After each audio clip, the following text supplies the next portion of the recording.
Guys, आज की movie दो ऐसे भाई बहन की है जो कि बिना किसी डर के हमेशा एक दूसरे के साथ इंटीमेट होते रहते हैं। लेकिन एक दिन उन्हें ऐसा करते उनकी मॉम देख लेती है और आगे क्या हुआ ये जानने के लिए वीडियो को अंत तक देखते रहें। और हाँ गाइस, वीडियो शुरू करने से पहले एक छोटी सी रिक्वेस्ट है कि आप हमारे सेकंड चैनल दी हॉली फैन को भी ज़रूर सब्सक्राइब करें ताकि आपको ऐसे ही ऑसम वीडियोस देखने को मिलती रहे। तो चलिए वीडियो को शुरू करते हैं। मूवी की शुरुआत में हम लूसिया को देखते हैं जो कि अपने हस्बैंड डैनियल के साथ एयरपोर्ट पर जाने के लिए रेडी हो रही थी क्योंकि आज उसका बेटा इज़ेकियल स्पेन से वापस आने वाला था। कुछ देर बाद लूसिया और डैनियल अपनी बेटी मिमी और बेटे जेरेमियस को घर पर अकेला छोड़कर एयरपोर्ट के लिए निकल जाते हैं। अगले सीन में हम मिमी को देखते हैं जो कि टीवी देख रही होती है। तभी उसका भाई जेरेमियस उसके पास आता है और उसकी खूबसूरती की तारीफों के पुल बांधने लगता है। इसके बाद दोनों बाथरूम में एक साथ नहाने चले जाते हैं और हमें दोनों के बीच चल रही एक अजीब सी रिलेशनशिप के बारे में पता चलता है। दूसरी तरफ हम मिमी की मॉम लूसिया और डैड डैनियल को देखते हैं जो कि एयरपोर्ट पर अपने बड़े बेटे इज़ेकियल को लेने जा रहे थे। दरअसल इज़ेकियल स्पेन में जॉब करता था और वहीं पर उसने मॉन्टसे नाम की लड़की से चुपचाप शादी भी कर ली थी। इज़ेकियल काफी दिनों के बाद अपनी वाइफ को अपने साथ लेकर पेरेंट्स से मिलने आया था। उसे देखकर मिमी और जेरेमियस भी बड़े खुश होते हैं क्योंकि काफी लंबे समय के बाद तीनों भाई बहन मिल रहे थे। सीन कट होता है और हम पूरी फैमिली को एक साथ लंच करते हुए देखते हैं। तभी अचानक मिमी वहां से उठकर चली जाती है क्योंकि उसके डैड स्मोकिंग करने लग गए थे। शाम को मिमी और जेरेमियस ग्रोसरी शॉपिंग करने के लिए एक सुपरमार्केट में जाते हैं। वहीं मिमी जेरेमियस से उसके एक्स गर्लफ्रेंड को लेकर मजाक करने लगती है और इसी बात को लेकर दोनों एक दूसरे से बहस कर बैठते हैं। उसी रात इज़ेकियल के वापस आने की खुशी में उसकी मॉम ने एक पार्टी रखी होती है जिसमें वो अनाउंस करती है कि वो इज़ेकियल और मॉन्टसे की दोबारा शादी करवाने वाली है। अब क्योंकि इज़ेकियल ने चुपके से स्पेन में शादी कर ली थी जिसमें ना तो उसकी मॉम जा पाई थी और ना ही उसके डैड, इसलिए उन्होंने उनकी दोबारा शादी करवाने का डिसाइड करा था। पार्टी में अचानक लूसिया को जोर की लग जाती है और वो हल्का होने के लिए बाथरूम में जाती है जहां मिमी और जेरेमियस एक दूसरे से लिपटे हुए थे। लेकिन नशे में होने के कारण लूसिया उन दोनों पर ज्यादा ध्यान नहीं दे पाती और उन दोनों का भांडा फूटते फूटते रह जाता है।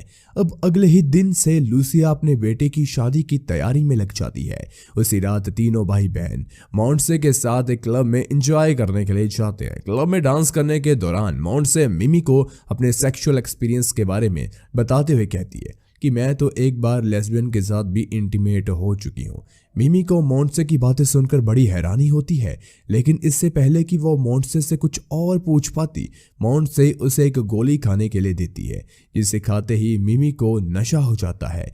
इसके बाद मिमी जेरेमियस को अपने साथ क्लब के वॉशरूम में ले जाती है जहां दोनों एक दूसरे के साथ इंटीमेट हो जाते हैं।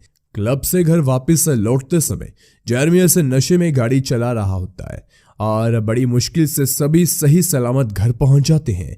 अगले दिन इज़ेकियल जेरेमियस के साथ लूडो खेल रहा था। तभी गेम में चीटिंग करने की वजह से दोनों आपस में लड़ने लगते हैं। उसी वक्त मिमी बाहर से आती है।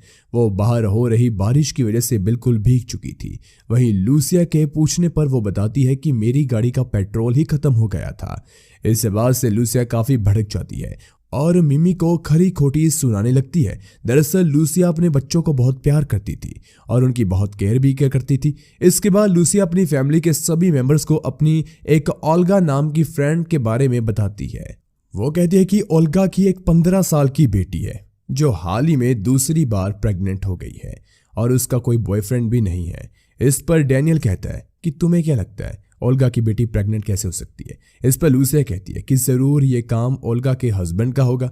ये सुनते ही मिमी और जेरेमियस एक दूसरे को देखने लगते हैं क्योंकि उन दोनों के बीच में वही सब तो चल रहा था। यहाँ डैनियल लूसिया से कहता है तुम्हें पक्का यकीन है ना कि ये काम ओल्गा के हस्बैंड ने ही किया होगा।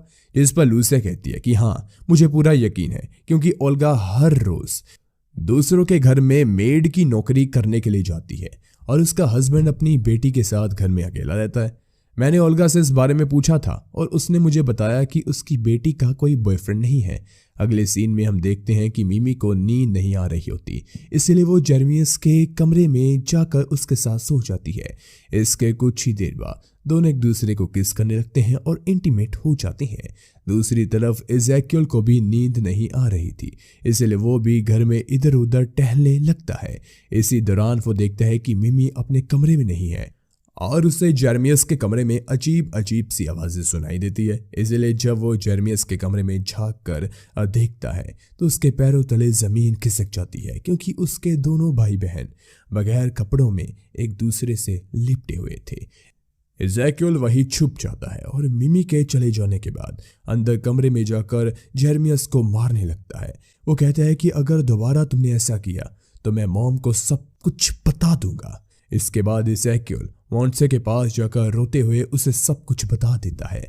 अगली सुबह इज़ेकियल ने किसी को पिछली रात वाली बात नहीं बताई थी, लेकिन मिमी को अब वो अजीब नजरों से देखने लगा था, क्योंकि कल रात जो उसने देखा उस वजह से उसका मिमी को देखने का नजरिया अब बिल्कुल बदल चुका था। कुछ दिनों बाद इज़ेकियल और मॉन्से की दोबारा शादी हो जाती है और शादी में हम जेरेमियस को देखते हैं जो कि काफी अपसेट था।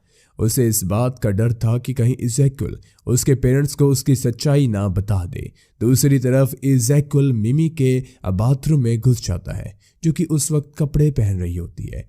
इज़ेकियल मिमी को गंदी नजरों से देखने लगता है, साथ ही साथ उसके काफी करीब आकर उसे सेड्यूस भी करने लगता है। इसी बात से नाराज होकर मिमी इज़ेकियल को एक थप्पड़ मार देती है और बाहर गार्डन में जाकर अकेले में रोने लगती है। अगले ही दिन इज़ेकियल अपनी वाइफ मॉन्से को लेकर स्पेन वापस चला जाता है। उसके जाने के बाद जेरेमियस चैन की सांस लेता है, क्योंकि इज़ेकियल ने किसी को कुछ नहीं बताया था। इसके बाद हम लूसिया को देखते हैं जो कि अपने ऑफिस जाने के लिए तैयार हो रही थी। दरअसल शादी के चक्कर में वो कई दिनों से ऑफिस भी नहीं गई, जिसकी वजह से उसका काफी काम पेंडिंग पड़ा हुआ था। वहीं लूसिया के ऑफिस चले जाने के बाद जेरेमियस और मिमी की कहानी फिर से शुरू हो जाती है, क्योंकि उसके डैड भी काम से बाहर गए हुए थे और वो दोनों घर पर बिल्कुल अकेले थे। सीन कट होता है और हम देखते हैं कि लूसिया अपनी एक इम्पॉर्टेंट फाइल घर पर ही भूल गई है और वो जेरेमियस को फ़ोन लगाती है, लेकिन जेरेमियस तो मिमी के साथ एंजॉय करने में बिजी था। लूसिया कई बार फ़ोन लगाती है मगर कोई भी रिसीव नहीं करता, इसलिए लास्ट में वो खुद ही फाइल लेने के लिए घर पहुंच जाती है। घर में वो जेरेमियस को आवाज़ लगाती है, लेकिन ना तो जेरेमियस जवाब देता है और ना ही मिमी। तभी लूसिया को ऊपर के कमरे से अजीब अजीब आवाज़ें सुनाई देती है और जब वो उस कमरे में झांक कर देखती है तो उसकी आंखों के सामने अंधेरा छा जाता है। अंदर जेरेमियस और मिमी इंटीमेट हो रहे थे, जिसे देखकर कुछ पलों के लिए लूसिया की आवाज़ भी निकल नहीं पाती। कुछ देर बाद लूसिया चीखने लगती है, जिससे डर कर दोनों भाई बहन भी रोने लगते हैं। पहले तो लूसिया दोनों को मारने लगती है, मगर जल्द ही तीनों एक दूसरे से लिपट कर रोने लगते हैं। इसके बाद लूसिया रोते हुए कमरे से बाहर निकलती है। जेरेमियस उसे समझाने के लिए उसके पास आता है, लेकिन गुस्से में होने की वजह से लूसिया जेरेमियस के चेहरे पर कांच के एक टुकड़े से वार करती है, जिससे कि जेरेमियस के फेस पर एक गहरा कट लग जाता है और उसे ब्लीडिंग होने लगती है। अगले सीन में हम जेरेमियस को देखते हैं जो कि अपने डैड और ग्रैंड मदर को बता रहा था कि मैं और मिमी अपने अपने कमरे में थे। तभी मुझे किचन से मॉम के चिल्लाने की आवाज़ सुनाई दी। मैंने जब किचन में जाकर देखा तब वहाँ मॉम अपने सर पर बंदूक ताने हुई थी और उन्हें बचाने के चक्कर में मुझे ये चोट लगी। उसके डैड भी उसकी बात मान लेते हैं, क्योंकि अपने बच्चों की सच्चाई जानने के बाद लूसिया को बहुत बड़ा सदमा लगा, इतना कि उसकी याददाश्त भी चली गई थी और सच्चाई वही किसी कोने में हमेशा के लिए दब कर रह गई। इसी के साथ ये मूवी खत्म हो जाती है। हमारे दूसरे चैनल दी होली फैन की लिंक डिस्क्रिप्शन में मिल जाएगी और इस मूवी का नाम भी आपको डिस्क्रिप्शन में मिलेगा, तो जल्दी से जाकर मूवी देख लो और हमारे दोनों चैनल को सब्सक्राइब भी कर लो। Thanks for watching.